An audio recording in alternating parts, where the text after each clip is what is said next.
Good morning, everybody, and welcome to Carving Up Live right here on YouTube, as well as on Twitch, Facebook, X, Instagram. We are everywhere today on this Black Friday. Appreciate everybody stopping by. I'm Bryson Carver, as always, and I hope everybody had a very, very happy Thanksgiving. I know I certainly did.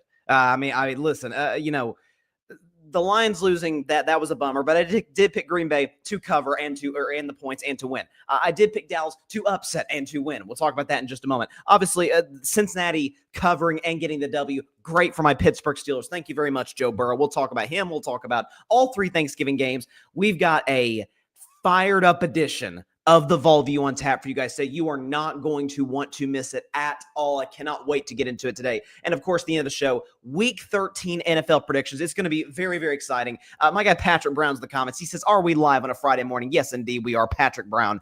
And it's going to be a good show. Usually, I'll say this because obviously I'm on the road in Florida. Usually, we do morning shows on Black Friday.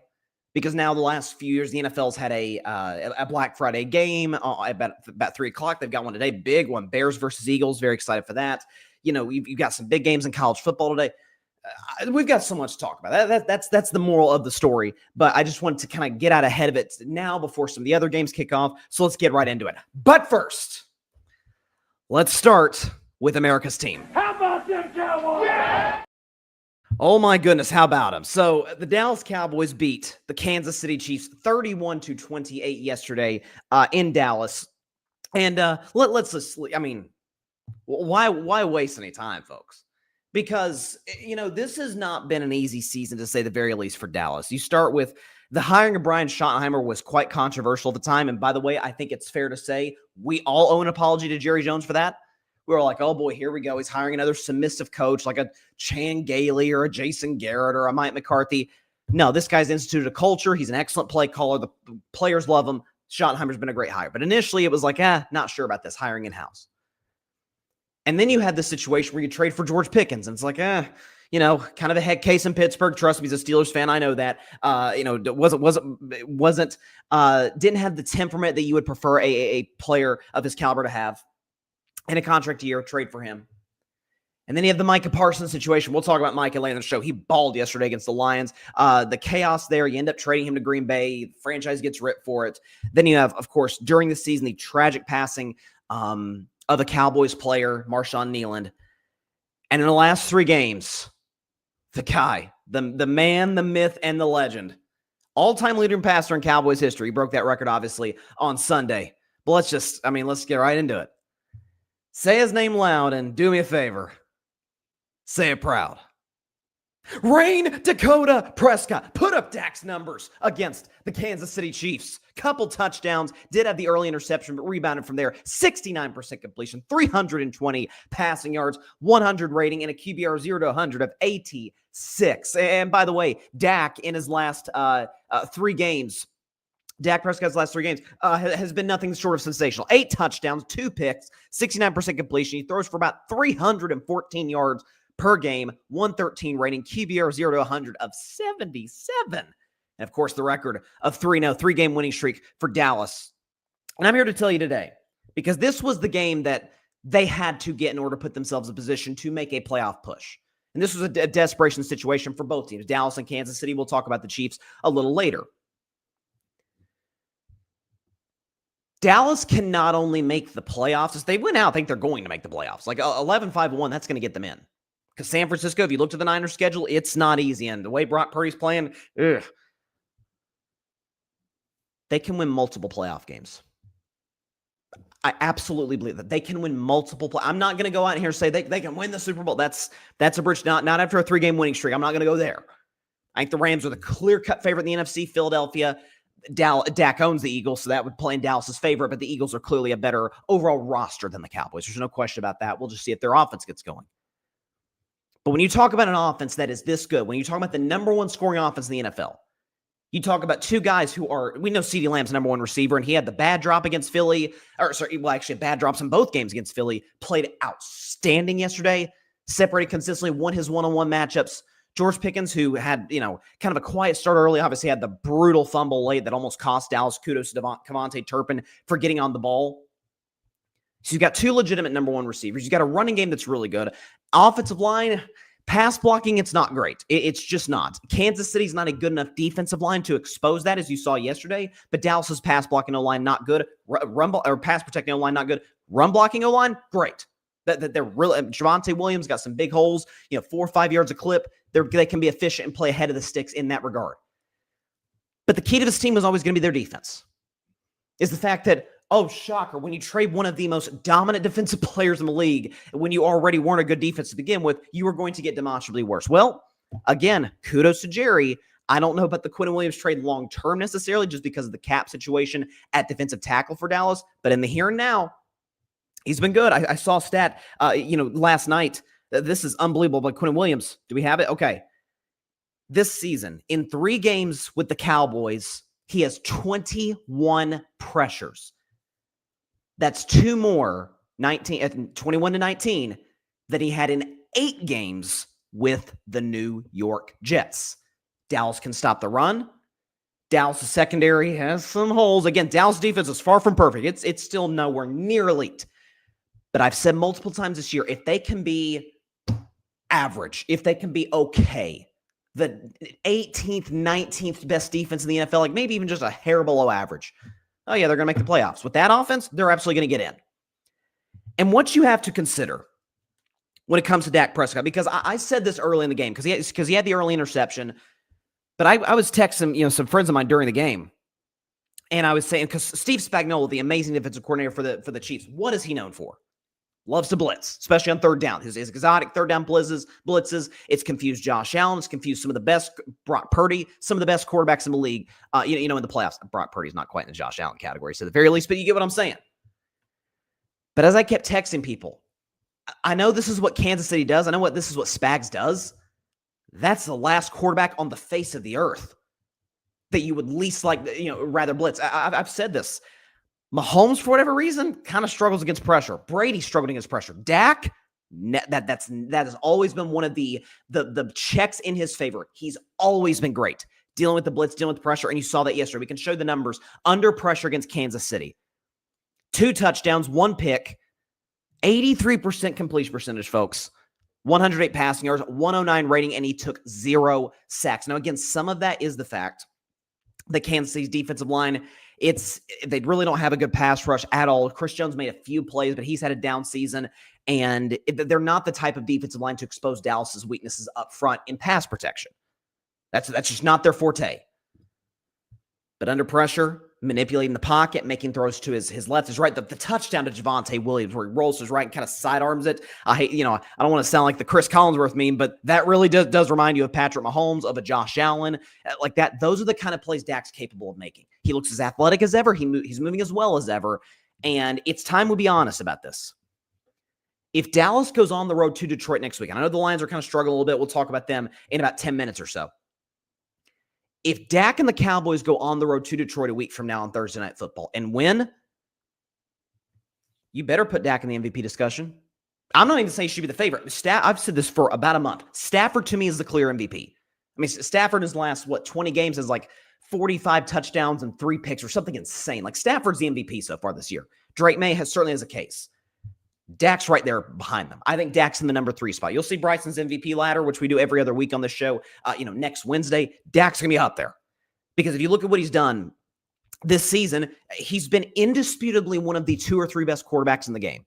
Tied for second in touchdown passes, 6th in completion, number 1 in the NFL in pass yards per game, 271, 102 rating, that ranks 8th, 75 QBR, that is number 1 in the National Football League. I hate to sound like a broken record. Yeah, not really on this issue. But when you talk about leadership, when you talk about the ability to, Dak has gotten so much better over the years at you think about when he came into the league, good thrower of the football, but not special, right? It wasn't a guy who was just going to annihilate you from the pocket. Now he can. He's in year 10. He's figured that aspect of it out. It helps when we have receivers of the caliber of Lamb and Pickens. And as I've said, listen, as a Steelers fan, I've been very critical of Pickens in the last 9 months or so. His temperament, he's been good this year, but he's in a contract year. Let's wait and see how this progresses and plays out. But I've said for Yes, I think since 2022 on the show, post Amari Cooper. When you give Dak two, capable receivers, what a shocker. He looks like one of the best quarterbacks in the league. Almost like this is the guy that 2 years ago, without a number 2 receiver, without a running game, with an average defense, with an average head coach, almost won league MVP. What a surprise. So I think what you saw yesterday, we'll talk about the Chiefs in just a second. I think what you saw yesterday is 2 of the 5 best quarterbacks in the game. Mahomes, to me, is the best until proven otherwise. Allen needs to be in the postseason. Lamar's going to be better in the postseason. Lamar was bad yesterday. Stafford is in that top 5, and I think it's Dak.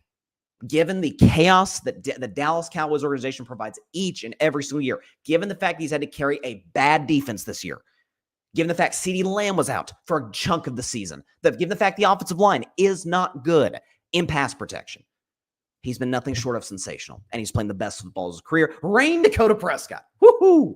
Unbelievable stuff. Dak talked after the game about the Cowboys win. You've won 5 Thanksgiving Day games. Where does this one rank for you? Yeah, at the top of it. Definitely does. Just being able to play this game with these guys, you see this brotherhood, how much it means, what we've been through this year, but the way that we're able to just show our resilience, keep fighting. Now this is our 3rd in a row. We can do anything that's in front of us. And with these guys, the confidence that we have, we're looking forward to it. Yeah, I mean, it's just, again, kudos to Peter Schrager, by the way. Peter Schrager, who's one of the best, analysts in the business. He was talking about in Get Up, I think last week, he said, this is a legacy-defining stretch for Dak, which I don't know, legacy-defining feels a little too far, but basically what he was saying is, man, if he can pull off the trifecta, the last 2 Super Bowl teams and last year's number 1 seed, so Philadelphia, Kansas City, Detroit, he has to, by default, be in the MVP conversation based on the way he's played. Got some comments from Patrick Brown, big-time Cowboys fan. What my Cowboys have done, beating the defending champions on Sunday, slaying the Chiefs on Thanksgiving. What a game. My little ones wait until the final whistle for a turkey celebration. Yeah, it's always fun to see that. Dak, CeeDee Lamb, some of the offensive linemen eating the turkey legs. Patrick, what kept Dallas in the game? 3rd down conversions. Chiefs' undisciplined penalties hurt them and drops. Mahomes made some insane throws that made me say, are you kidding? What an escape and throw. Yes, we'll talk about him in just a moment. He says, Chiefs fans crying about no calls going their way when they were winning close games and everything going their way. It's all good as soon as they lose. Listen, I've been at the front of and we can take the shades off now. I had to do that for the Dak segment. But I said all of last year, the idea that, the Chiefs are only winning because of close calls. No, they're winning because Mahomes is making a play late, or Reed's making a great call, or the defense is making a stop, or the special teams is making a kick or blocking a kick. And that is not with the Chiefs. So let's transition to Kansas City now. Because, I picked Dallas to win this game. Sue me, I was off by a point. Nate Burleson hit it right on the money on CBS. He said 31-28. I said on Tuesday, 31-27. So that close. But I did pick Dallas to win. And so by definition, I was like, okay, I think Kansas City's falling to 6-6. And I think when it comes to the Chiefs, and I've said this the last few weeks, I said it after the loss to Denver. That was a game, that was the first game of this season, outside the Giants game in week 3, but they were never losing to the Russell Wilson Giants. So different story. That loss in Denver, when they're road favorites, when they controlled their own fate to win the division, and they go on the road to Denver, they have a late 4th quarter lead, up 3 with the ball, 3 and out, and then they get the ball with the game tied, and 3 and out, is that the Chiefs have lost their aura. Only in the sense of there is not the fear factor that they once brought to the table. Again, I've thrown out the stat multiple times on the show. Probably should have pulled up the graphic today, but it applies. Kansas City's averaging more points through 12 games than they did last year. They're giving up less points now, or around the same amount of points now as they did last year. Yard differential, point differential, way better this year than it was a year ago through 12 games. But what's the difference? This year, 1-6 in close games. Last year, I guess at this point in the year, they were about 9-10-0. 11-0, something like that, in 1-score games. I don't know if it's the fact that Philadelphia just absolutely bulldozed them in the Super Bowl, and so that inevitability, that fear factor is gone. I mean, I remember even that AFC Championship game against Buffalo this past January, where it's Josh Allen's a great quarterback, the second best player in the league at his position. There were times you saw Josh Allen, you saw the Bills, and they were playing tight, man.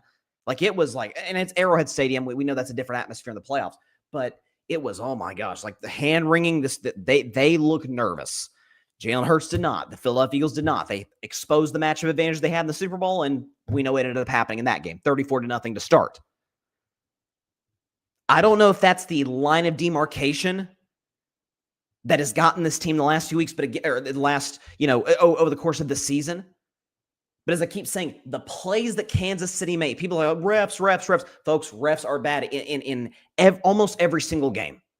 I mean, Chiefs fans, Patrick kind of said in the comments, but Chiefs fans were complaining about some officiating calls going Dallas's way. There were some ticky-tack ones, but by and large, it was some of the pass interference calls, I think, were good calls. There was a lot of contact on Pickens and Lamb and what have you. But calls go in the other team's favor all the time. Like, people like to pinpoint Chiefs play just like they did with the Patriots, just like in another sport they did with my Warriors. It's almost like the best teams that are on national television with a national audience. There's more scrutiny, and therefore, because people think it's rigged, because their team can't win, because their team's not as well run, that's why the calls are going in the other team's favor. That happens every single game in the National Football League. But week 1, Chris Jones goes rogue, blows it. Can't tackle Justin Herbert. Week 2, the drop by Travis Kelce. Kansas City about to score in the fourth quarter against Philadelphia. They're shorthanded. Kelce drops a pass. Think about Jacksonville, right? I mean, you are in position. If you just get a stop on Trevor Lawrence, and Trevor Lawrence goes boom, boom, boom right down the field, hits a big-time completion over the top, falls down, runs in for the go-ahead touchdown. Then you think about Mahomes and the Chiefs got the ball back, down 7 in the fourth quarter, with a chance to tie the Bills. Nothing. Denver, ball in the fourth quarter, up 3, chance to milk clock, 3 and out. Ball within the fourth quarter, tie game, 3 and out. And then yesterday, it's certainly, Patrick Mahomes was the least of Kansas City's problems yesterday. And we could show you Mahomes' numbers. He was sensational against Dallas yesterday. 4 touchdowns, no picks, 67% completion, 261 through the air, 129 rating, and a QBR of 0 to 100 of 85. And again, the play, dear Lord, the play where he rolls to his right, was it Worthy or Rashee Rice? Or I forget who it was. I want to make sure I'm getting this right. The play where he rolls to his right and throws across his body. Xavier Worthy. I want to make sure I got that right. The play where it looks like, I think Quentin Williams looked like he's going to trip him up. He's going to sack. It's going to be 4th and long. Rolls to his right, throws across his body. It's like, okay, there's like him and Aaron Rodgers, like the only quarterbacks in NFL history that can make that throw. You could say Xavier Worthy's open, whatnot, but to break out of a sack, keep your balance, roll to your right, throw across your body, 40 yards down the field. That is as tough a throw as there is to make in the book, and that's why Mahomes is special. And I had a line after the Super Bowl 2 years ago when they beat San Francisco. I will bet against Patrick Mahomes when he gives me a reason to. I did not say the Chiefs. I am not going to write them off for dead because they have 15 at quarterback. And again, I've said many times on the show, there are certain athletes, if you've got them on your team, you always have a shot. You are always in the picture. He's one of them. LeBron, Jordan, Steph, Kobe in basketball, in the NFL, Brady and Elway and Montana. Certain guys you never, ever, ever, ever bet against. He's one of them. But you saw yesterday, got absolutely worked at the line of scrimmage on both sides of the ball. Now, again, Trey Smith being out, again, it's part of the reason I picked Dallas to win the game was because of the injury to Trey Smith. I thought the Quentin Williams of the world, the Oso Odighizuwas of the world, Kenny Clark would be able to expose that matchup on the interior, get up the middle pressure Mahomes, which they did. The fact that Kansas City has no pass rush to speak of. A lot of Chiefs fans were telling me over the last couple of months, hey, we need to make a deal at the deadline to address this. And they couldn't. So Dallas's weaknesses up front weren't exposed because Kansas City can't get pressure consistently on the quarterback. So up front, that is their issue. Up front, they cannot win at the line of scrimmage, can't generate consistent pass rush. They struggle to stop the run. And then the opposite side of the ball, Mahomes having to run for his life and make plays, which he's capable of making. The receivers are capable of separating and making runs after the catch, improvising, being on the same telepathy as Mahomes. But beyond that, they get worked up front, and that's been their issue. Now, Kansas City the rest of the way, and Romo talked about this kind of after the game was over. I think if they win out, they get in. I really do, because the rest of the way, they get a home game against the Houston Texans. We know how great it's the best defense in football. So that game's at Arrowhead. Texans offense is hit or miss. We'll predict their game against the Colts later. Kansas City should win that game. Home game against the Chargers. Listen, the Chargers offensive line is one of the worst in the league without Joe Alt. So that's a game the Chiefs should also win. At Tennessee, they're going to win that. Denver at home on Christmas is a tough one. We'll see. And then at the Raiders. So the Chiefs have 2 cakewalk games, Tennessee and Vegas.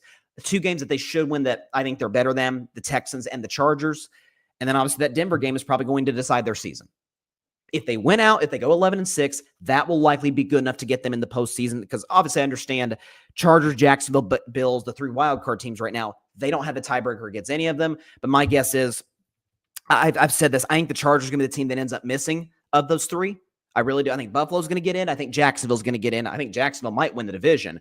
I think the Chargers are going to fall apart down the stretch because they got some tough games. They got the Eagles, they got the Chiefs, Cowboys, Texans, Broncos. Like, I think the Chargers with that offensive line are going to fall out of the playoff picture entirely. So it's still out in front of Kansas City. But 2 things. They have to win up front, and they've got to make the clutch plays late.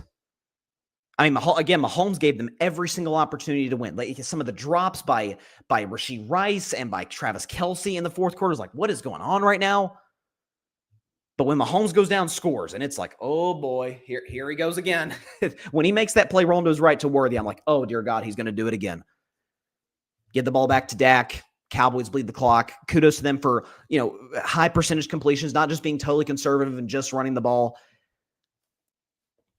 Kansas City's in trouble. And that goes without saying. They're 6-6. The aura of the invincibility is gone, and it's up to the best quarterback in football. It's up to Mahomes to try and help them regain that. And he talked after the game about Kansas City struggles winning these close games. Yeah, I mean, we got to be more consistent at the end of the day. Like, we've had big plays, we've had runs where we can really just score at any time, but we got to be consistent for 4 quarters, especially when you play good football teams and they have a good offense. So, they have a good football team. They're playing well right now. They're the same desperation that we are, and they played better over 4 quarters than we did. So even though we have good plays here and there, we got to be more consistent at the end of the day. Again, people said last year we want Kansas City to be more explosive. We want them more exciting and fun and high flying. And well, they have been this year. They've been more explosive. They've been more must see TV just from an eye candy perspective. Just win the game.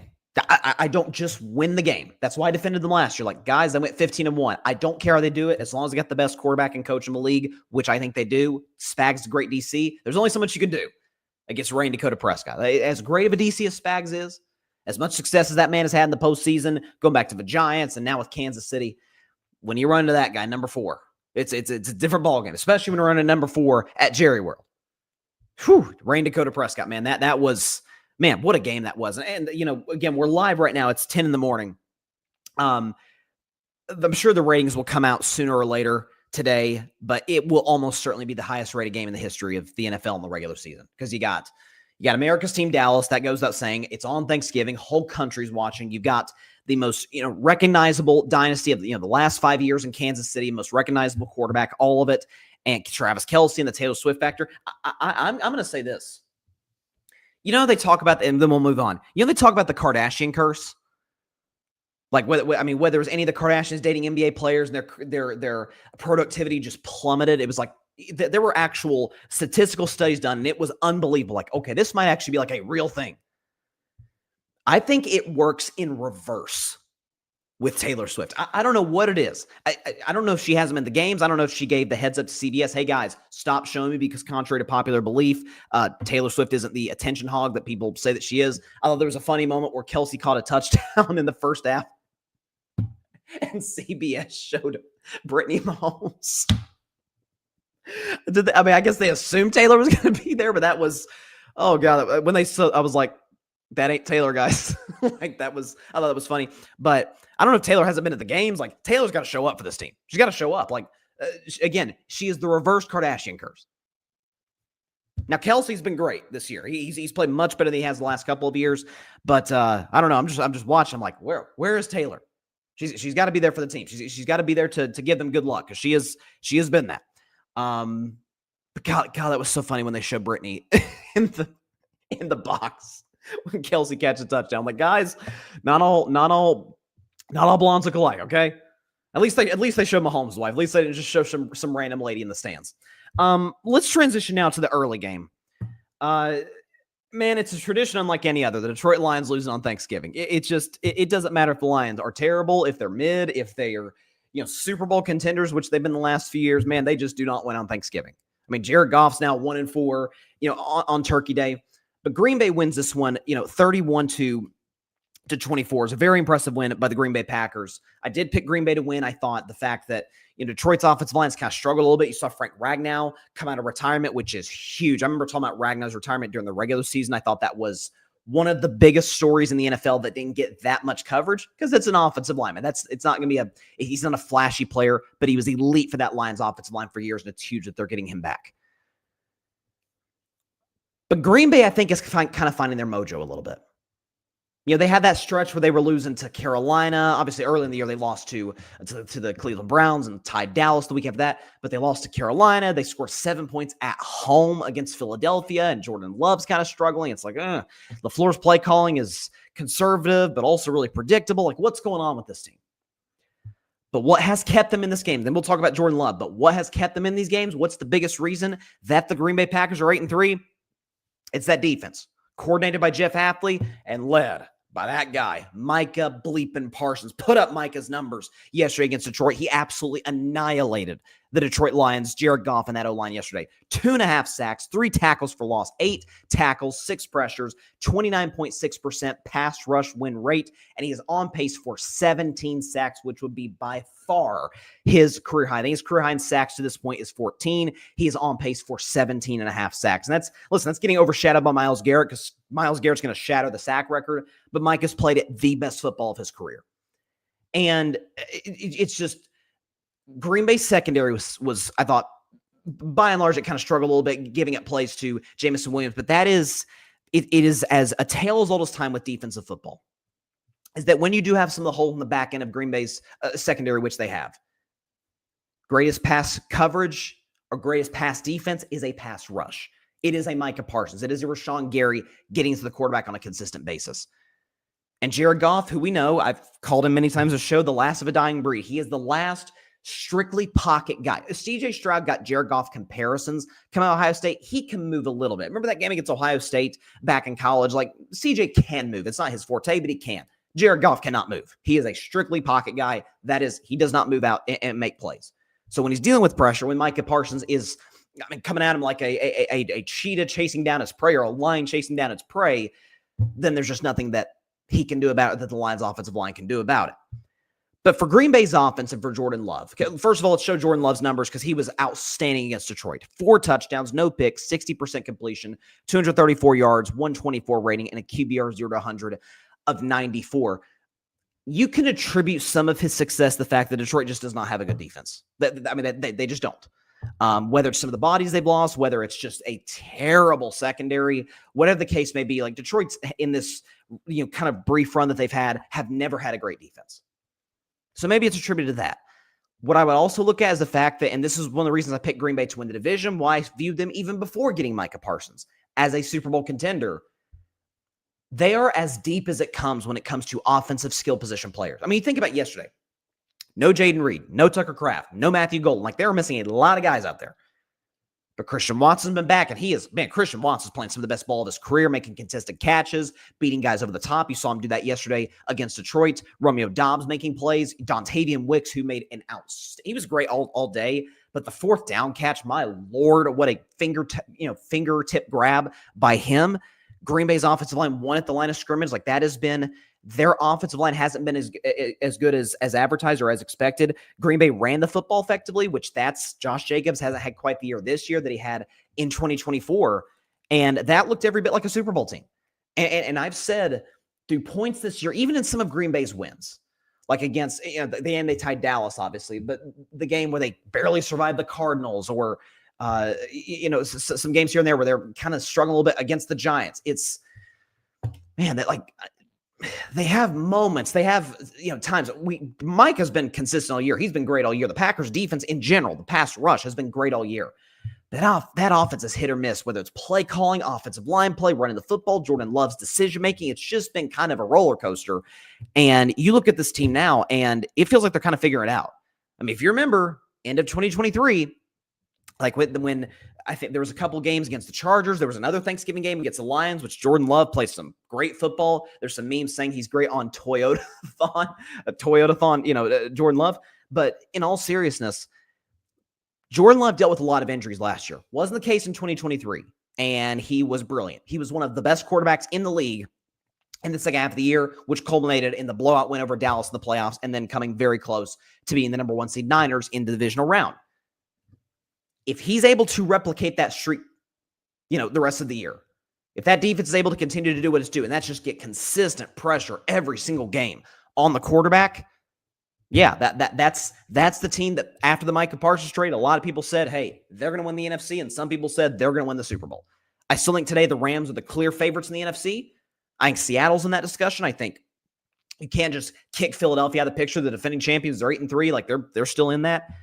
Green Bay's in the discussion. That was an impressive win by the Packers, and Micah Parsons talked with Tom Brady after the game about the W. Just the mentality, Tom, just like every time I come into the game, understanding how they're going to attack me. Going into year 5, this was the year I felt like I was going to make my big jump. I was going to be the best defensive player in the league, and I feel like I'm doing that. I'm hitting on all facets in the run game, the pass game, understanding situations, D&Ds, just the full game, man. As a player, you're just young, growing, and you're very talented, but you're still trying to find a way to put it all together, and I feel like this is the year for me. I mean, you just see him. There's a level of relentlessness that he brings to the table because he's not the biggest guy. He's not as big as Myles Garrett. He's not as strong per se as like a Max Crosby or any of these guys. Just he's TJ Watt's the better player as far as I'm concerned, but he's similar to Watt in the sense of Micah's faster than TJ, but like TJ, just a relentless motor. I mean, it's just constantly every single play going 100 miles an hour, and that's invaluable in a pass rusher. It's credit to Micah's conditioning, being in as good of shape as he is, and I thought it was a matchup that favored Green Bay, and this is the first time they swept the Lions since 2020, and that was before Detroit was any good.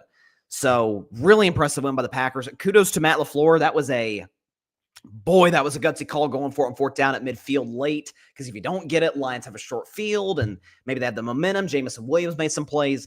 Maybe they tied the game. Maybe they don't. Who knows? But kudos to Jordan Love, big-time throw, and Dontavian Wicks was one of the more impressive catches of the season, just with the fingertips, just being able to haul that thing in. Green Bay getting the W. They're 8-3-1, and depending on what happens today with the Chicago Bears, they could be in first place in the division by tonight. So in a very crowded NFC North. And as for Detroit, and then we'll go to break. I thought this team would take a slight step back because, as y'all know, I've been as pro Detroit Lions as anybody in any of the sports media discussion space, whether it's television, print, radio, podcasting. I've been at pro Lions before being pro Lions was cool. But I thought they'd take a slight step back. The loss of both coordinators, loss of some key members of their offensive line, although one of them is coming back, Frank Ragnow, which is huge for them. The defense still is not very good. And the division is stacked. We knew the Bears were going to be better. We knew the Packers with the addition of Micah were going to be better. I thought Minnesota would take a step back because I didn't think McCarthy was good before the season. He's showing that throughout 2025. But what made this Lions team as special as it was or has been is, again, I talked about this with Kansas City, their ability to win at the line of scrimmage, their ability to create massive run lanes for, Jahmyr Gibbs and for David Montgomery, and that's not been the case. Jared Goff's been under consistent pressure this year. He's turned the football over. Jahmyr Gibbs has been great this year, but has had to do a lot more work than he used to in terms of making guys miss and being able to make big plays down the field. If getting Frank Ragnow fixes a lot of those things, then maybe I feel differently about the Lions. But the way that the Cowboys are rolling, I think San Francisco is going to be the team that's currently in the playoffs that's going to miss, because I think the Niners' schedule down the stretch is brutal, and I think Dallas very well might win out. I'm telling you, folks, next week's a playoff game. That Cowboys-Lions game, that is a playoff game. Loser of that game's done. Because if Dallas falls to 6-1 with the way the NFC looks right now, and Dallas is probably out of it. And as for Detroit, first place schedule, the rest of the way, their schedule is brutal. Dallas next week at home, at the Rams, Steelers at home, and then at Minnesota, then at Chicago. So that's a brutal stretch for Lions. Now, if they win out, they're in. There's no question about it. They're 7-5 today. They win out, they're 12-5. They get in the postseason. But it doesn't look like the same Lions team. I didn't think it would look. I picked them to make the NFC Championship game, to be fair, but I thought they'd do it as a wild card team. I'm still never going to count out Dan Campbell's group, but it just doesn't look like the same Detroit team that we're used to seeing in years past. Patrick Brown making a good point. Dan Campbell taking the play calling has been a little off the tracks. I think the reason, and I said this a few weeks ago, I think the reason he did take the play calling reins is because Detroit wasn't really running the football or trying to establish the run in recent weeks. And he's trying to institute that, to get Jahmyr Gibbs and Montgomery the ball more, because that is the lifeblood of their offense. Jared Goff had a play action. But yeah, I think he's been fine, honestly. I don't think it's been too much of an issue. I do think it's not a shot at Dan Campbell, but there are only so many coaches that can balance the play calling aspect with the game management aspect of it. And then, by the way, he also had the late drop by Jameson Williams on fourth down when the Lions were in field goal range. Like, they beat themselves in a lot of ways. Green Bay was the better team from start to finish, but the Lions are legitimately in trouble. I mean, again, that game next week, Lions Cowboys, that is a playoff game. So it should be fun to see. Man, remember the last time they played last year, Detroit crushed Dallas, but the year before that, remember the game, the 2-point conversion that got called back for Detroit? That should be a fun game next week in the Motor City, and the Lions right now are favored by 4 at home. When we come back, I was a very happy camper last night because of the Cincinnati Bengals getting a W of the Baltimore Ravens. Not happy necessarily that Cincinnati's back in the division race. I think they are. I'll talk about that, but happy about the fact, hey, Pittsburgh's back in first in the AFC North. Will that hold? We'll see this weekend. You'll see that in my predictions later in today's show. We're going to come back, take a 1-minute break. When we come back, going to discuss Bengals versus Ravens, going to do the Vol View, and you're not going to want to miss the Vol View this week. Last edition of the regular season, by the way, and of course, Week 13 NFL predictions. Come back after the 1-minute break on Carving It Up Live. Happy Black Friday.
Back to Carving Up Live. Appreciate everybody stopping by on this Black Friday. Again, hope everybody had an amazing Thanksgiving yesterday. I certainly did.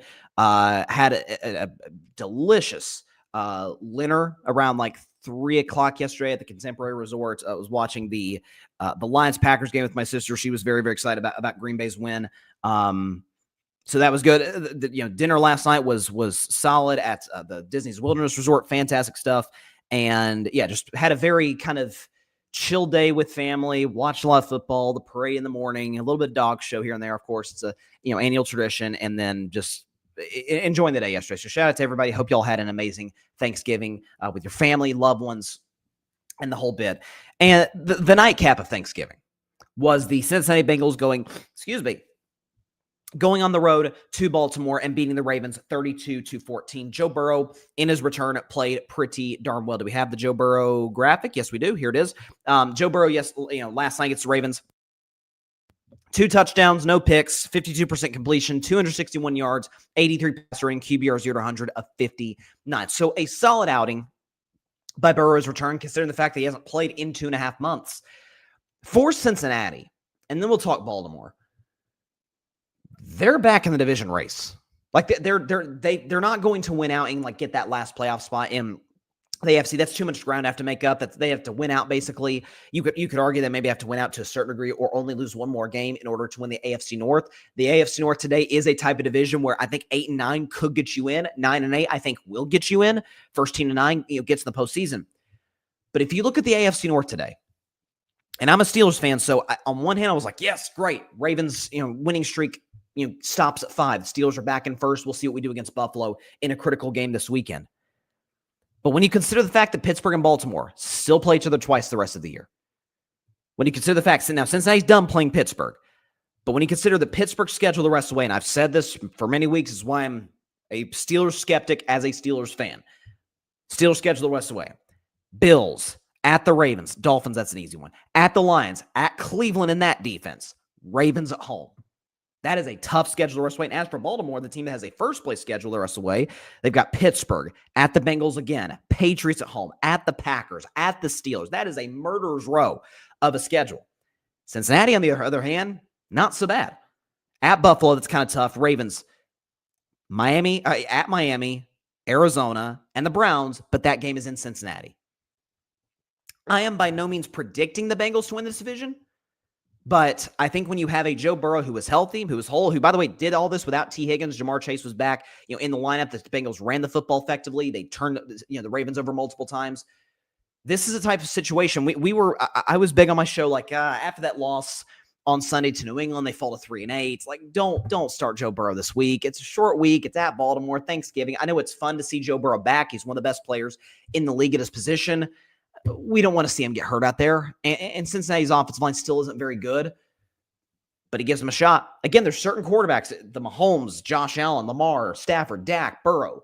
There's certain guys, man, they've been around the block. They've seen a lot of things in this league, playoff experience.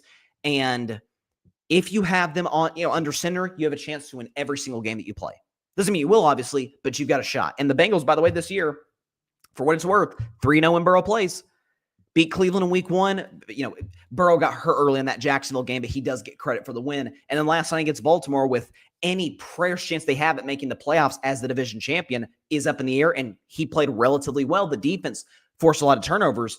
The Bengals were solid yesterday. And again, if you have a quarterback of that caliber, you're only 2 games back. If the Steelers were to lose this weekend to Buffalo, now all of a sudden you look up like, hey, we're a couple of games back. We're in this thing. I don't know if they have the tiebreaker with Pittsburgh, because they beat Pittsburgh and then that flipped a couple of weeks ago. But the Steelers got to play the Bills and the Ravens twice, and and Detroit. Like, that schedule is brutal. Baltimore down the stretch, it's a murderer's row of teams.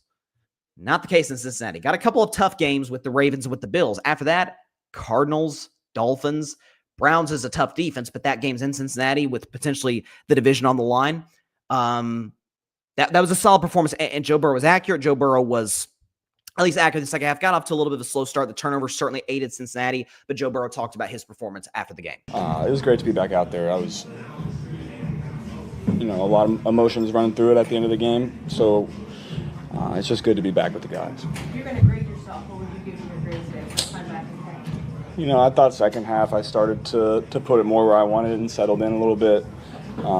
Certainly missed some throws early that I typically make.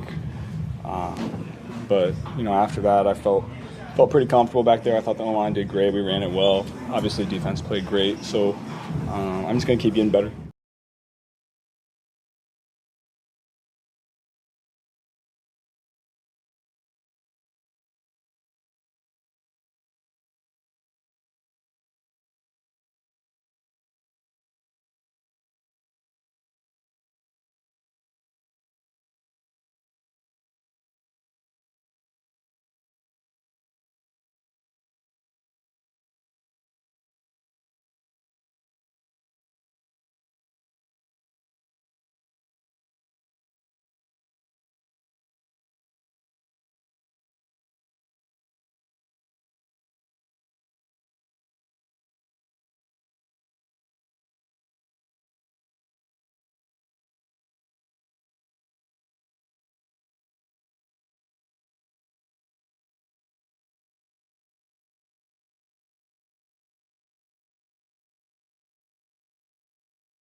Oh, sorry. I sound muted. Okay. Thank you.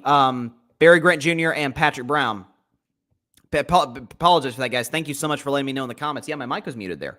Okay, so there you go. So, but no, what I was saying though was, with Burrow and with the Bengals, it goes to show you the importance of a franchise quarterback. It goes to show you the value of having a franchise / elite quarterback.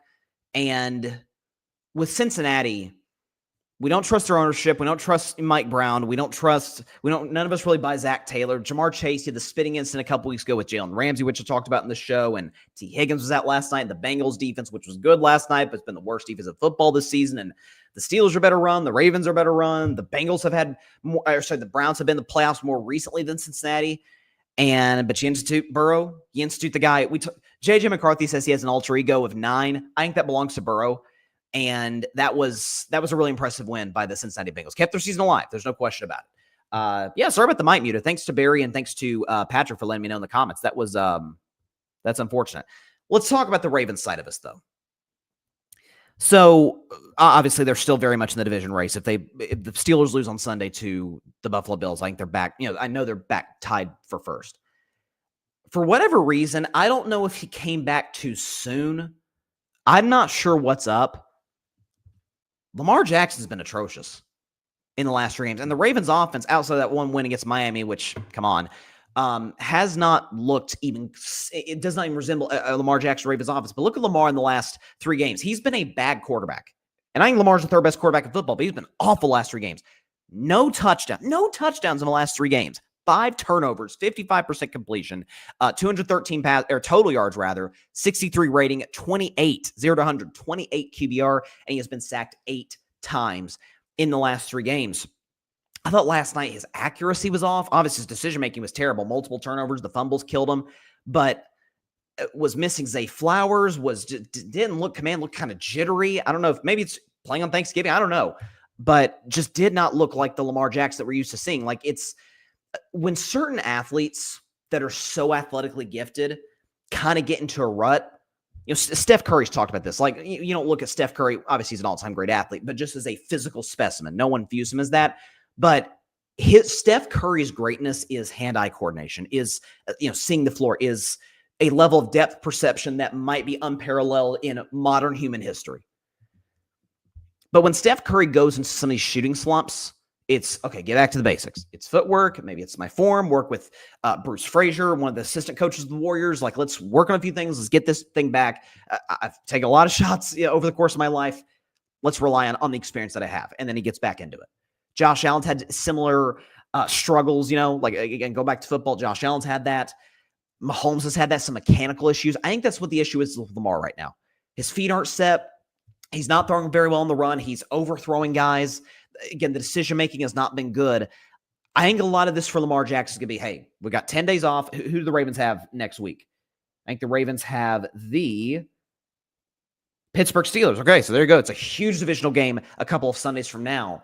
And getting in the lab over the course of the next 10 days, working with guys, working with Mark Andrews, with Zay Flowers, with DeAndre Hopkins and these guys.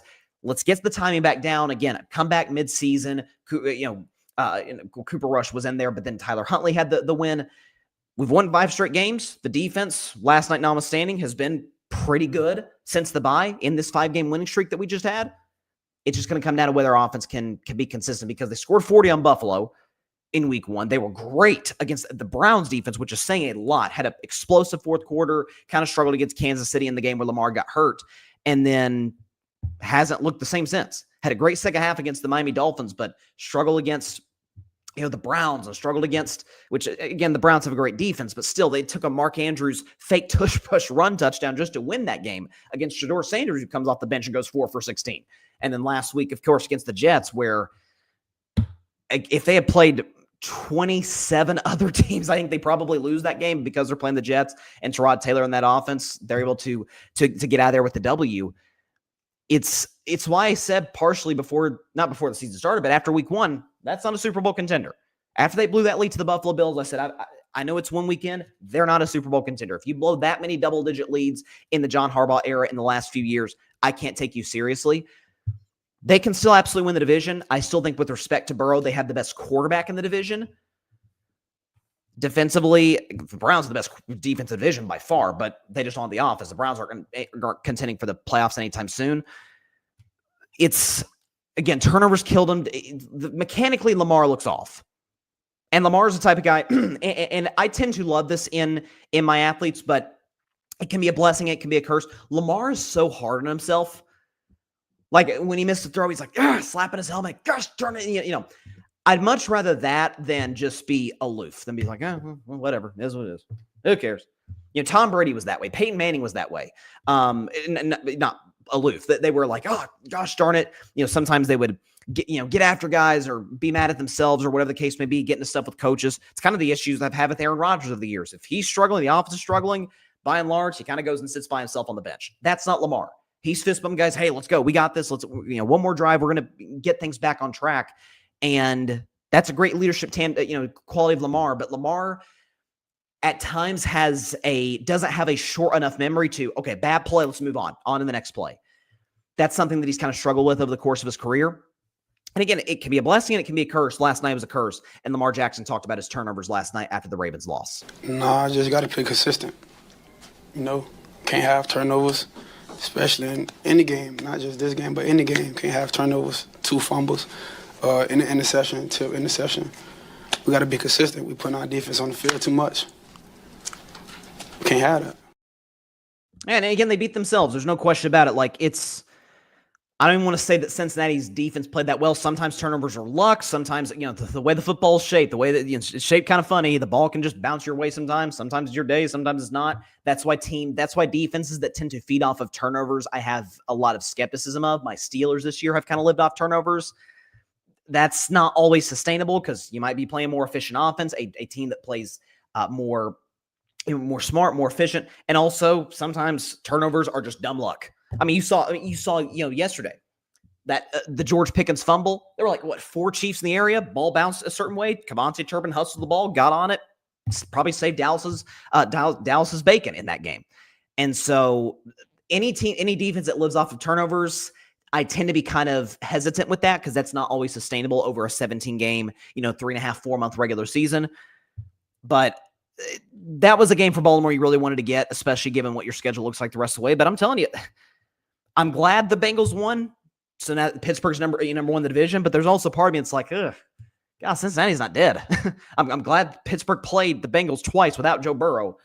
But their schedule is significantly easier than the Steelers, and it's way easier than Baltimore's. So there you go. Okay, let's transition to college football. God, what a freaking amazing weekend we have of college football. So it starts in an hour and a half. You got the Egg Bowl, Ole Miss, Mississippi State. Is this Lane Kiffin's last game at Ole Miss? There's going to be a lot of news over the course of the next 24 or so hours.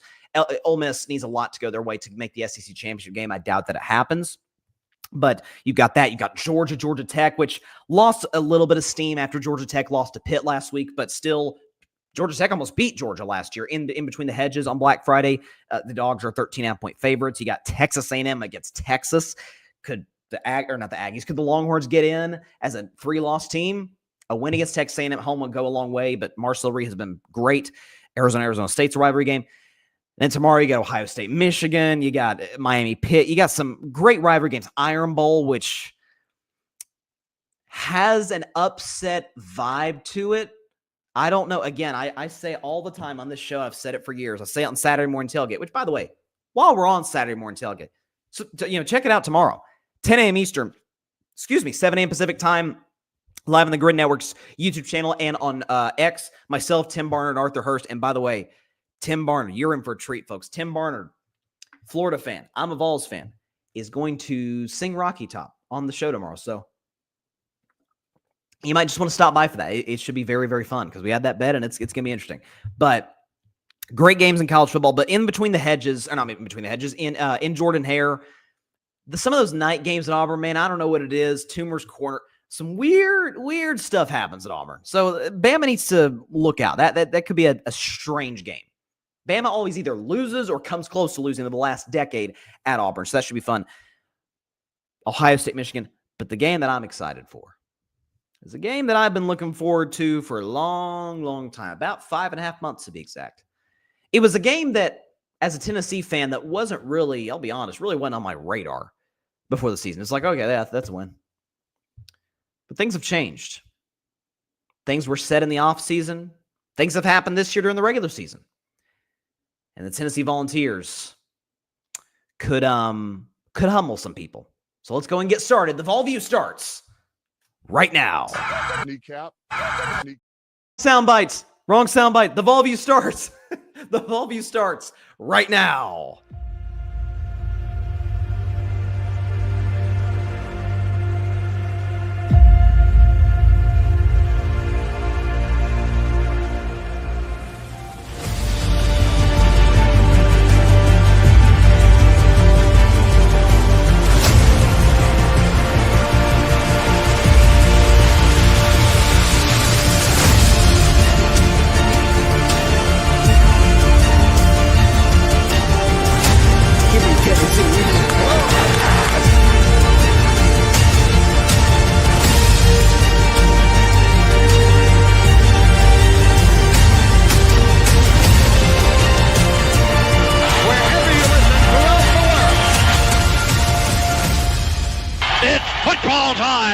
In Tennessee. Oh, indeed it is. And it's the final game of Tennessee's regular season at home against the Vanderbilt Commodores. And the Vanderbilt Commodores, who, kudos where it is due, they have had an impressive season, 9-2 on the year, looking to get their first double-digit win season in the history of their program, which, by the way, they still very well could get. Even if they lose this game to Tennessee, they could still very well get in their bowl game. But they have, one could argue, maybe an outside chance of getting the college football playoff. You're telling me the committee is going to keep a 10-2 SEC team out? We'll see what happens. We'll see if there's enough room for them. The resume is not bad. They lost to Alabama and earlier this year, but beat Missouri, beat LSU when they were ranked, beat South Carolina when they were ranked. Committee takes that into account. Where were the teams that you played when you played them?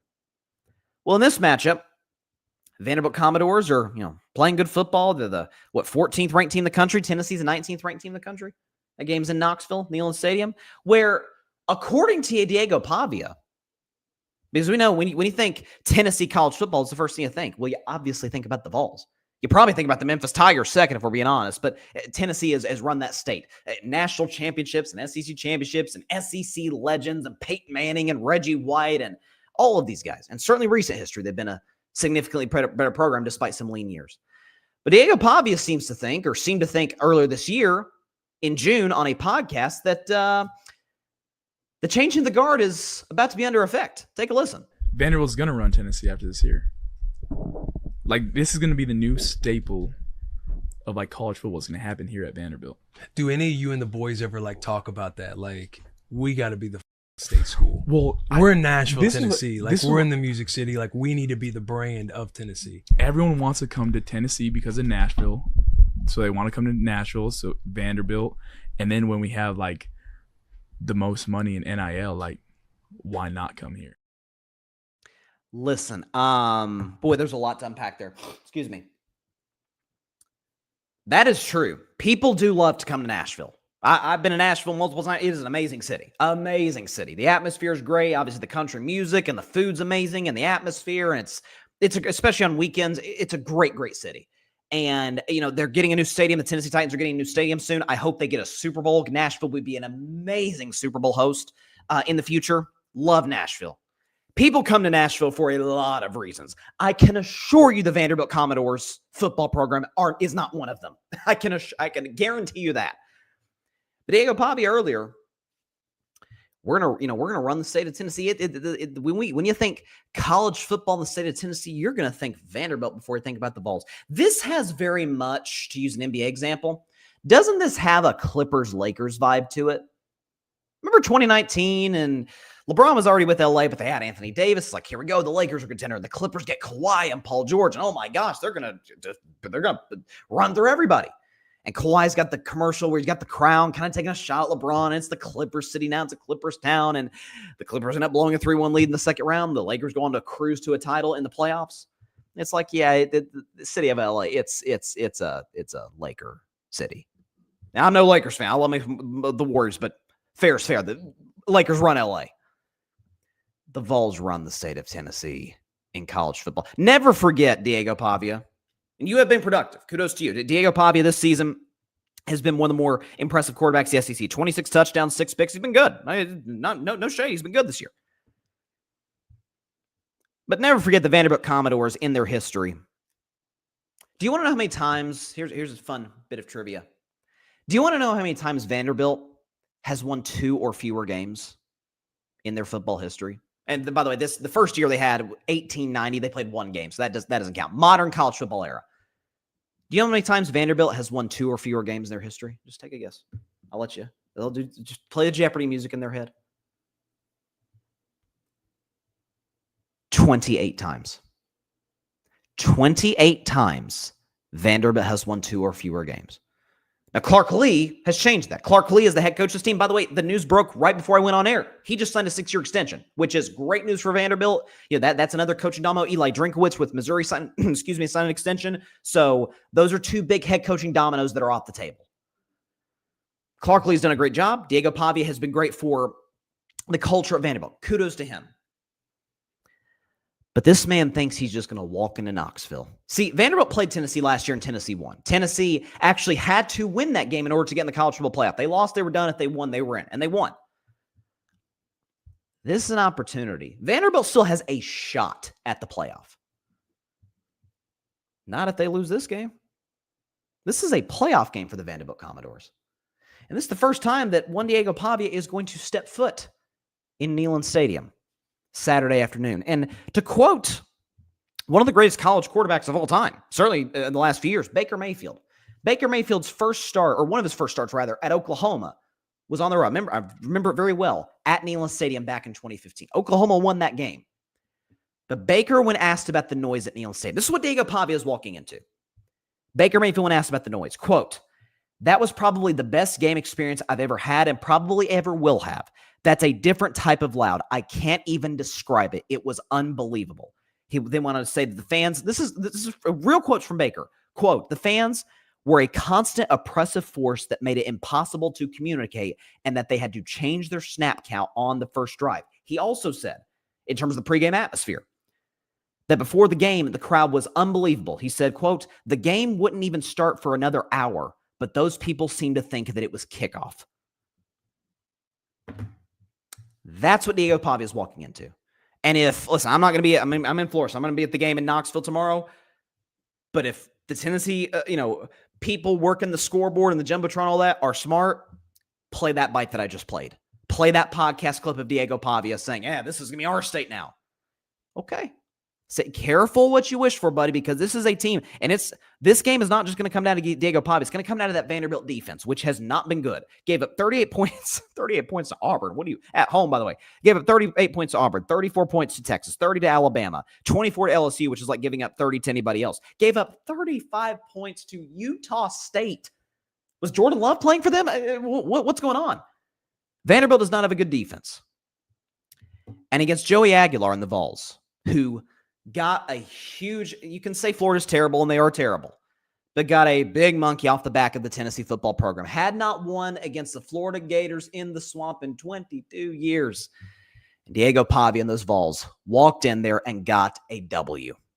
Was doing the Gator chomp. It was beautiful to see. So this offense is playing with full confidence. Didn't have to score a point in the second half and still won easily. Senior day, Joey Aguilar, even though he's been in Tennessee for 1 year, is going to get a huge ovation from the crowd. He's been amazing for this program. Was our emergency plan after Nico transferred and is beloved by Ball Nation. He's going to want to go out with the win. Tennessee, what was supposed to be a rebuilding year, can finish 9-3. Okay, he'll take that. So when it's all said and done, give me the Big Orange, baby, and give me the Big Orange comfortably. 41-24 over Vanderbilt. The Commodores have a terrible defense. Tennessee's going to expose them all afternoon. And Diego Pavia, you talked a lot of smack, buddy, about Vanderbilt running the state. Okay. Well, isn't that the beauty of sports? Max Kellerman said it best years ago. The players write their own script. This isn't Hollywood. This isn't, a TV show or a movie where it's planned in advance. Sports, it happens spontaneously. Happens in real time.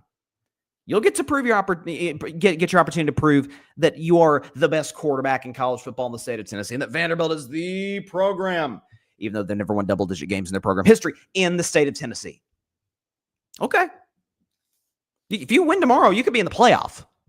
But that's obviously not going to happen because you are Vanderbilt, we are Tennessee, and we are going to dominate you. That is it for this week's edition of the Vol View. And I'm telling you, I am just, usually when the schedule comes out every year, and the schedule is going to look a little bit differently in the SEC moving forward because you only have the three rivalry games every year. For Tennessee going forward, it's going to be Alabama, Kentucky, and Vanderbilt. But each year, back when Tennessee played in the SEC East, so prior to Oklahoma and Texas joining the conference, you look at the schedule and you're like, oh man, Georgia, that's tough. And Alabama, Florida, oh my gosh. And you look on the schedule, South Carolina's good. And okay, Kentucky's giving us problems and da-da-da. And it's like, okay, Vanderbilt, that's a win. It's like that. You get to the last game, okay, that's a win. We know we're going to beat Vanderbilt. But they want to bump them gums. They want to talk. Okay, they've had a good season. Listen, they've had a good year. They're 14th ranked in the country. They've earned that. 9-2 could get their first double-digit win in the history of the program. Kudos, respect. But any chance they had at making the playoff, that's going to come to a screeching halt on Saturday afternoon against the Tennessee Vols. Joey Ago is going to show the best quarterback in the state of Tennessee is. Tennessee's defense is going to get a couple of turnovers, have some short fields, and Tennessee's offense is going to cook that Commodores defense. Love it. They ain't got the best coach in their state. Clark Lee's a great coach. He's not Josh Heupel. And they ain't got the best quarterback. Diego Pavia's great. He ain't Joey Aguilar. And you'll see that tomorrow in Neyland Stadium. Again, Baker Mayfield said it best. It is Neyland Stadium when it gets loud. He said, I can't even describe it. It was unbelievable. It's called the fans a constant oppressive force. That's what Diego Pavia is walking into. This isn't Vanderbilt with your stadium that I think recently just got constructed, the new renovations. I mean, in the last few years, Vanderbilt's playing, and anytime you saw like a field goal or an extra point, you saw you saw a bulldozer and dirt and piles, and like that ain't Neyland Stadium, ladies and gentlemen. This guy has the audacity. He's like, people want to come to Nashville. Oh, they want to come to Nashville. It ain't for you, buddy. It is not for your football program. There's a lot of great things in Nashville. Music's great, food's great, and they got the Titans and the Predators. They got sports, obviously, and they got a lot of things going for Nashville. The Commodores football team is like the Commodores are as important to Nashville as like the Yankees are important to the Red Sox or the city of Boston. I mean, it's like maybe not the Yankees. As a small market baseball team is going to Boston or LA or New York, it's like it's an afterthought. Like, oh yeah, it's cute. The Colorado Rockies or the A's or like, oh, cute. Every time Tennessee goes on the road to play Vanderbilt, Vanderbilt fans always without a beat get outnumbered. I would venture to guess. This shows where the Vanderbilt Commodores football program is. I love this. If you took a poll. And usually, if you've heard some of my discussions at times on politics, I despise polls.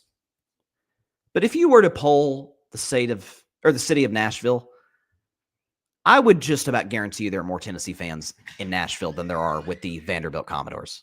Well, let's keep it a bug. There are. That is not how it goes in the city of Nashville. So Tennessee's going to get the job done against Vanderbilt. So it's going to be very, very exciting. All right, we're going to take a 1-minute break. When we come back, Week 13 NFL predictions, including my upset of the week. I'm looking for a repeat. Bryson's Bleak Bet, and of course, my favorite segment of all time, If I Were a Bettin Man. Be back after the break on Carving Up Live. Stay tuned.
back to Carving Up Live. Appreciate everybody tuning in on a Black Friday morning, or I guess it's still the morning. It's 10:56. I consider that the morning, early afternoon.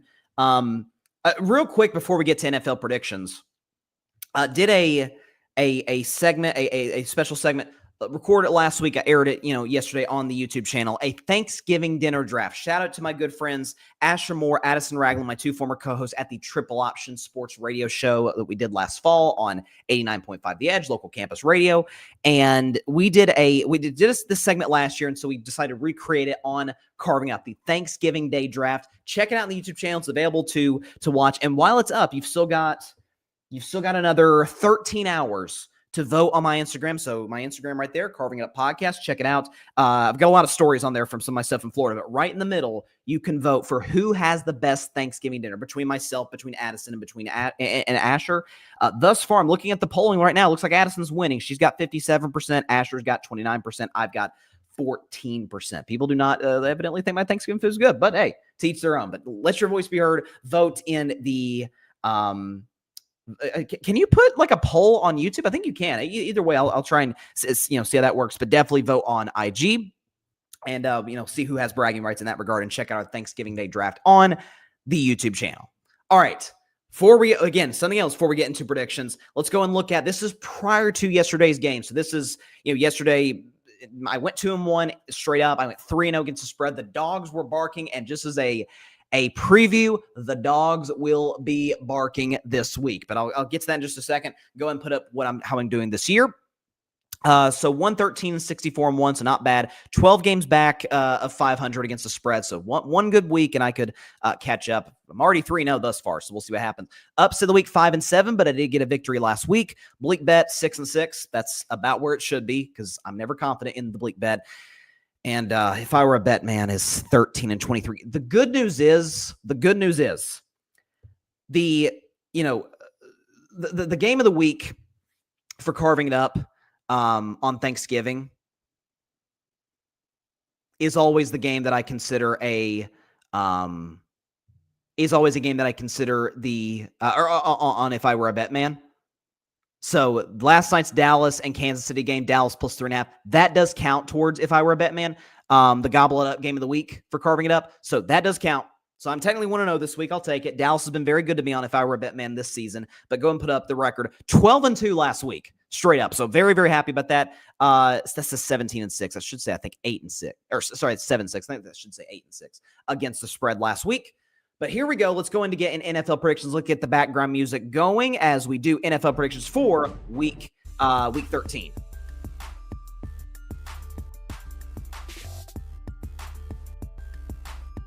All right.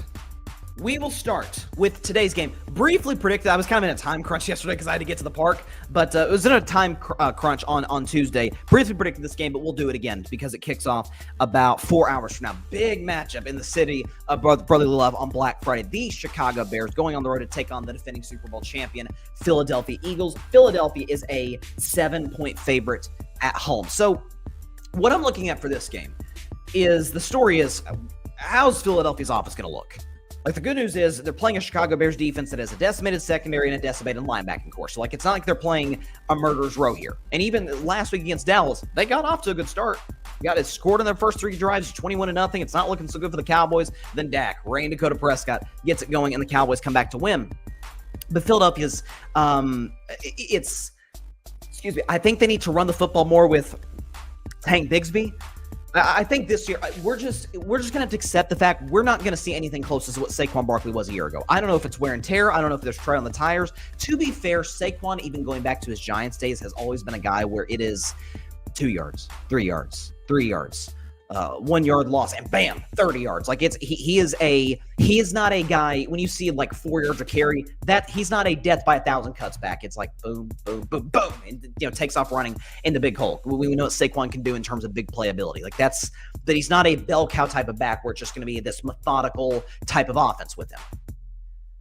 Tank Bigsby, young legs, young running back. That tends to help. That tends to give juice to the offense. You saw even yesterday with Dallas, that Malik Davis kid had the 43-yard rushing touchdown.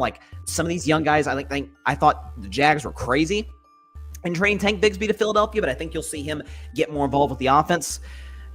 How many targets will A.J. Brown get? That's the question. We'll see. As for Chicago, I mean, statistically, they've been one of the best offense in football in terms of scoring offense, a total offense, or top 10 in both categories. Caleb Williams has played efficient football. My preseason prediction has come to fruition that, Caleb and Ben Johnson, the Bears, would figure things out around midseason. They have. They're 8-3. They've won 8 of their last 9 games. I think 7 points with the way Philadelphia's offense is struggling is way too many. I'm going to take Philadelphia to win by a close one, 23-20 over the Chicago Bears. But give me Chicago plus 6.5 over the Philadelphia Eagles. Philly wins 23-20, but give me the Bears. The Bears plus 6.5. It is now time for my upset of the week. Right off the bat here, back-to-back weeks. Give me the Cleveland Browns over the San Francisco 49ers, 20-17, Browns plus 4.5, and the outright W against the 49ers. Browns plus 4.5 and the W. Here's why. So here's what I'm thinking. The way that Brock Purdy has struggled since coming back, frankly, the way Brock Purdy struggled all season. He wasn't very good in that game against Seattle, made a couple of good throws in week 1, comes back against Jacksonville, was awful in that game, multiple turnovers, played well to his credit against the Cardinals, and then last week against the Carolina Panthers was awful. 3 first-half interceptions. They took the ball out of his hands in the second half. Now he's got to go to Cleveland, where it is cold, it is wet, it is gross, it is a Browns defense led by Myles Garrett against a Niners offensive line that has not been great. That's a Browns defense that, last week just had 10 sacks. A Myles Garrett who's going to shatter Michael Strahan and TJ Watt's single-season sack record. And so with all those things taken into account, Brock Purdy's going to be making some mistakes. As for Shedeur Sanders, listen, I said on Monday's show he did what was required. He did what was asked of him in order to get a second straight start. He did it, right? He was confident that the throw downfield to Isaiah Bond was as impressive a throw as you'll ever see any quarterback make all season long. Rolling to his right, airing it out down the field, hitting the guy in stride. Shedeur was solid. Again, Shedeur's fans are making it out to be like he was outstanding, and his haters are like, oh, it's the Raiders. When in reality, it's somewhere in between. Yes, it's the Raiders, but it's his first start, and he did what was required. Shedeur was solid in that game. This is a test. Now you're playing Robert Saleh. And I know they're without Nick Bosa, without Fred Warner for the season. That defense is still young. It's playing its tail off. Saleh has been one of the best defensive coaches in the NFL, one of the best assistant coaches in the NFL this season. Kudos to Shanahan for bringing him back after the Jets fired him. It's going to be a test for Shedeur Sanders, but I think the Browns run the football. I think Shedeur works out of play action. I think he makes some throws in the red zone, and I think Brock Purdy against that Browns front really struggles. Love this pick. Back-to-back weeks. Give me the Cleveland Browns plus 4.5. Cleveland with the upset. Cleveland! This is for you! Oh!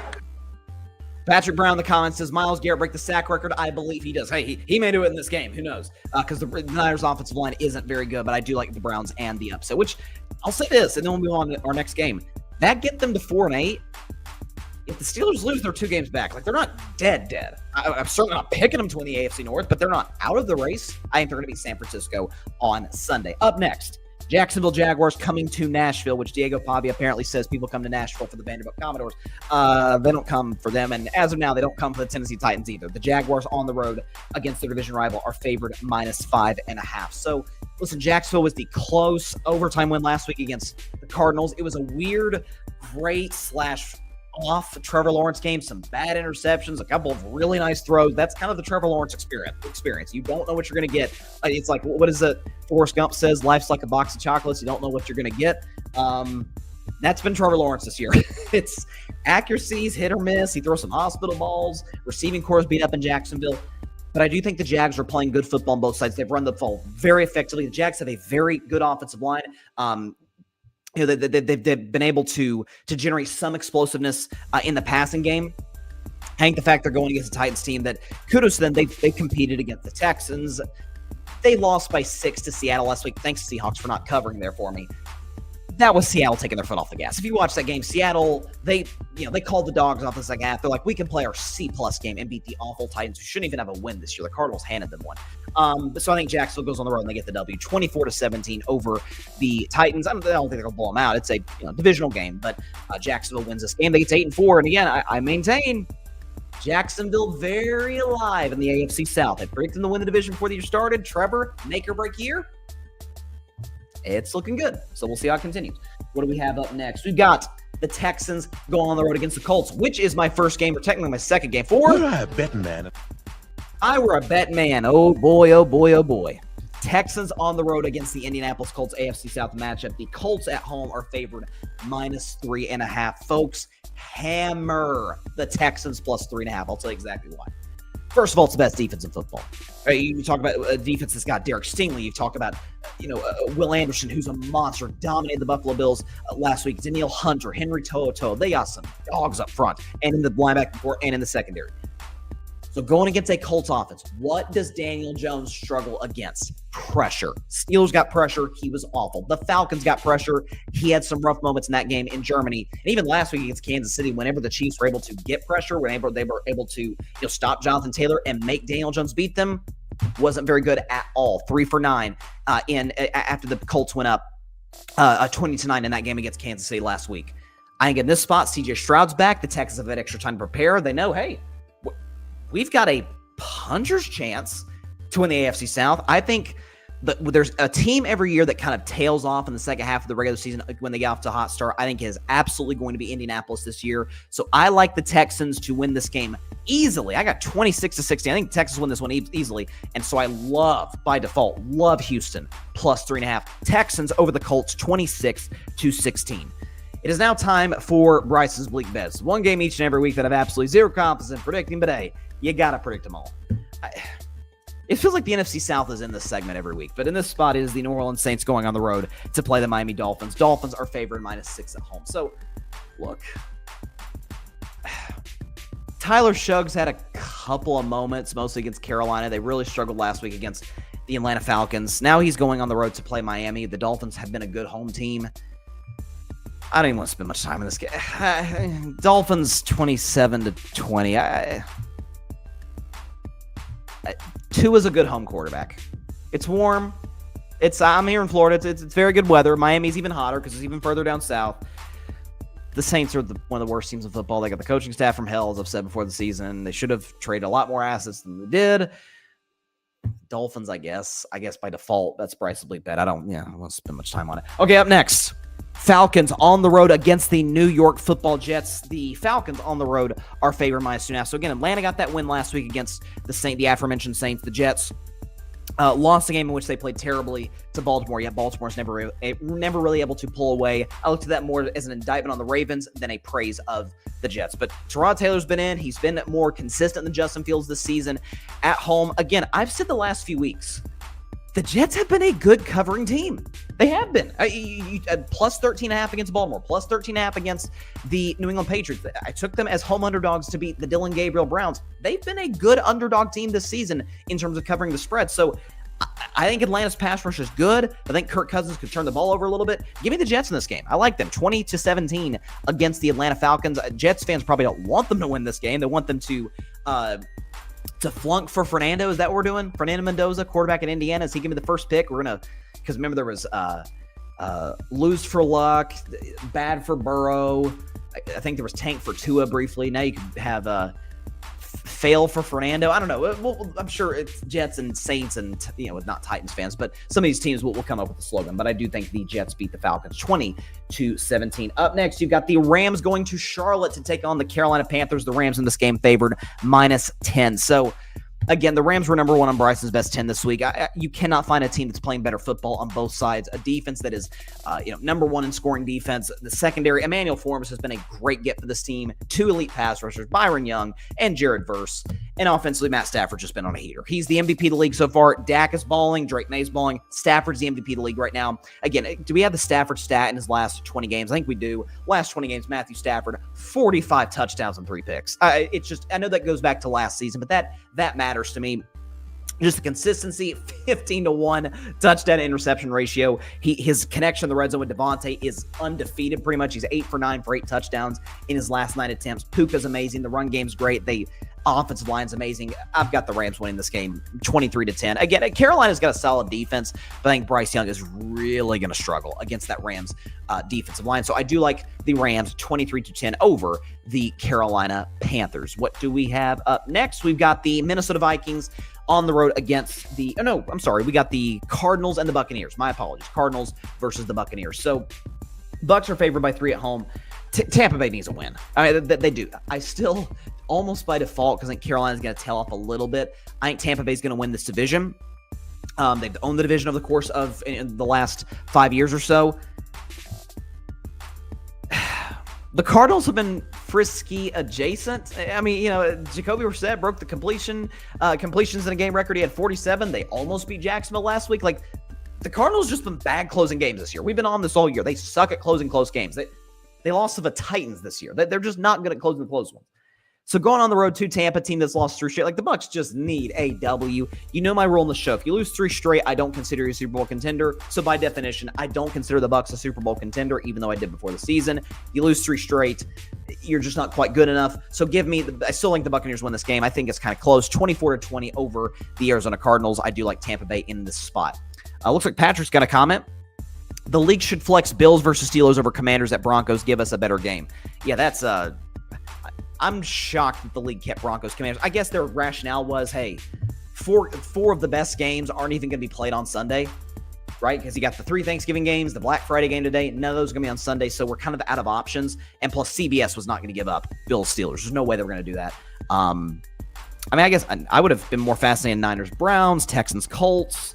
There's some fascinating matchups in here. Commanders versus Broncos is not one of them, but we'll get to that later in the segment. Up next, okay, now we have the Minnesota Vikings going on the road to take on the Seattle Seahawks. I almost put this game on Bettin Man.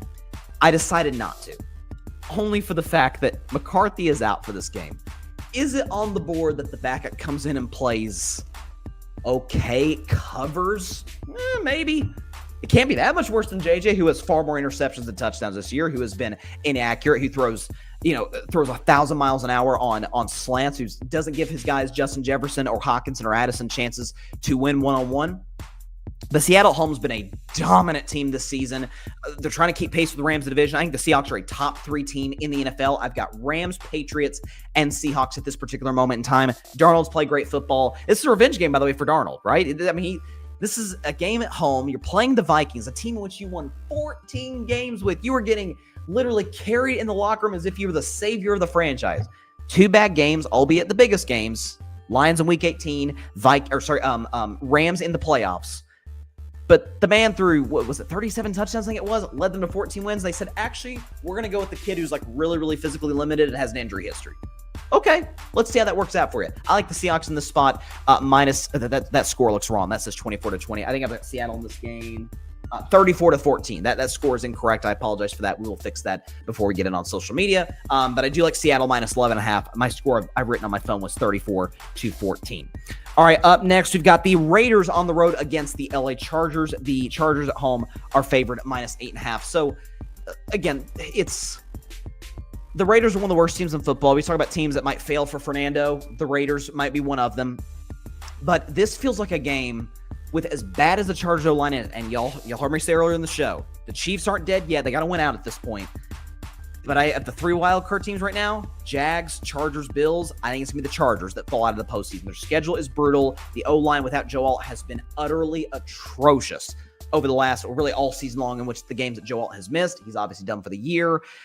They're better than the Raiders. I think Max Crosby could have a field day on Justin Herbert. The Chargers do win. I actually like that's Vegas plus. Man, I'm off on the graphics today, folks. That should say Vegas plus 8.5. This is Vegas plus 3.5. But I do like the Raiders plus 8.5. Chargers win 24-17 over Vegas. All right, it is now time for the third game. I'm already 1-0 because I took Dallas plus 3.5. They got the job done. I took the I took the Colts plus 3.5. It is now time for my favorite segment of all time. My third game for my favorite segment. It is called Bettin Man. If I Were a Bettin Man. Folks, there's certain things in Vegas that tend to hit each and every time. There's Andy Reid off of a bye, although that didn't hit this season. And there is, for all my critiques, the fact that he's behind the times, the fact that he's outdated, the fact that the Steelers need to fire him as soon as possible. Mike Tomlin as a home underdog is as smart of a bet, is as much of a home run bet as there is in the National Football League. Now, again, the Steelers lost to Green Bay straight up and didn't cover as a weren't able to get the plus. I think it was plus 2.5, 3.5 at home against Green Bay. They were able to get the job done as home underdogs against the Colts. In this spot, Buffalo coming to Pittsburgh, the Bills are 3.5-point favorites. So here's what I'm looking at. Buffalo's offensive line got worked by the Houston Texans. To be fair, Houston's got one of the best defenses of football. The Steelers, not so much, although Pittsburgh up front, TJ Watt and Alex Highsmith, Herbig, Cam Hayward, all these guys can give Buffalo Bills trouble up front. The Bills have extra time to prepare, which concerns me a little bit. But I think the Steelers, where it's, God, we lost on Sunday, and the Ravens are rolling. Hey, the Ravens lost, and the Bengals could run us down. This is a big-time spot to go back up on the division, to go up one game. Here we go. And feel good about yourself moving forward. The offense wasn't anything special against the Chicago Bears. Mason Rudolph, they wouldn't let him throw over the middle of the field for reasons I'm not entirely sure. The play calling was uber conservative, which I hated. Against that Bills defense, that should not be the case. Against that Bills secondary, DK Metcalf should have a field day. Aaron Rodgers looks like it's going to be, back this week for the Pittsburgh Steelers. So that it potentially bodes well for the Steelers. In the spot, I like Pittsburgh plus 3.5, and I like us and the outright W, 27-24. I'm going to be nice to Aaron Rodgers on this. I'm going to be nice to Aaron Rodgers on this Thanksgiving weekend. I think Aaron's going to lead a game-winning drive. I think it's going to happen. Aaron has not been one of the more clutch quarterbacks in his career. He's never been good on the playing from behind or game-winning drive front. That's never been his forte, at least relative to other all-time great quarterbacks. I think in this spot, he does. Aaron gets the ball last. Bills' defense is very good. A couple completions to DK, some Freiermuth plays, and the Steelers win this one on a Boswell field goal to go up one game in the AFC North. Pittsburgh plus 3.5 over the Buffalo Bills. If I were a bet man, take the Steelers plus 3.5. I'm taking them to win. Finally, Patrick said it in the comments, and he's right. This is the Sunday night game. Broncos Commanders looks like a great game before the season, but obviously Washington is terrible. Doesn't look like Jay Daniels is going to be ready to go. The Broncos are coming off of a bye week. We talk about best defenses in football. The Texans have the best defense in football as far as I'm concerned. I've said that all season long. Denver's in the conversation, though. They're going to shatter the but potentially break the all-time team single-season sack record. Jonathan Cooper and Nick Benito and Zach Allen. You got some unbelievable players up front. We'll see if Surtain's back at some point in the future. I don't think he's going to play this game. Hufanga, I said it in the offseason, was a great addition to this football team. And they're playing some of their best ball right now. I mean, they won 8 straight games. They're leading the AFC West. They're going to win the AFC West. Chiefs are struggling. The Chargers aren't going to run them down. Again, against a bad Commanders defense. The question is, it's kind of similar to Philly. Can Denver's offense get going?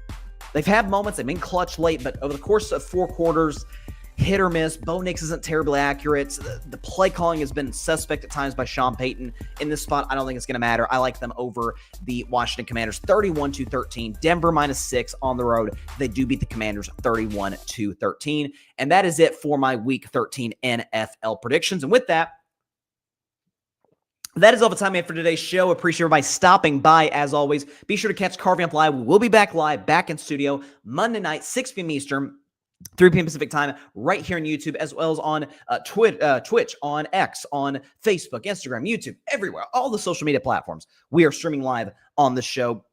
Check out all social media platforms right there. You see my handle on Instagram, X, TikTok. TikTok is, gaining some traction right now. So follow me right, over there. Please subscribe to the YouTube channel. It helps the channel grow exponentially. Carving It Up with Bryson Carver, and then the Grid Network. That's GRYD, the Grid Podcast Network.